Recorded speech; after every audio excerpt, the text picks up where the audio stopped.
Quand on travaille en constellation familiale, il y a une thématique qui est importante, qui revient évidemment dans beaucoup d'histoires familiales, dans beaucoup d'histoires de femmes, mais de lignées de femmes. C'est l'avortement et les fausses couches aussi. Et le statut de l'événement ne sera pas exactement le même dans l'approche systémique et dans la résolution par le biais des constellations familiales. Mais il se trouve que tout le système est impacté par ces événements.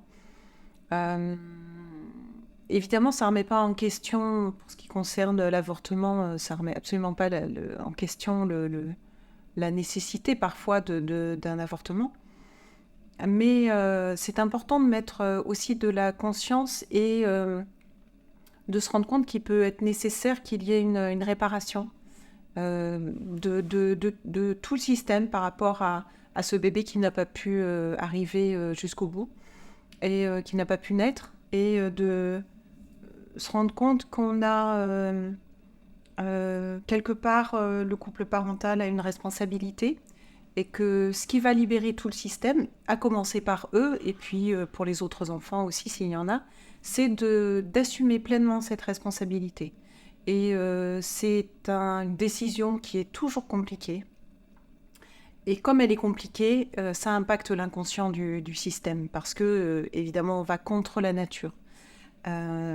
Donc on va pouvoir libérer ça et libérer toute la famille, tout l'inconscient familial autour de cet événement, de façon à ce que cet enfant qui n'a pas pu naître, on lui fasse une place. Et ça va être très très important, parce que évidemment ça change l'ordre de la fratrie. Par exemple, si le premier enfant a été avorté, l'aîné devient le second, etc.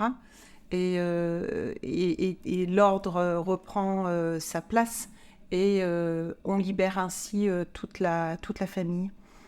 Et assumer cette responsabilité, je reviens là-dessus, c'est quelque chose d'important vers la guérison et vers la libération. Et vers la guérison émotionnelle, parce qu'encore une fois, c'est une décision qui est toujours très compliquée. Voilà.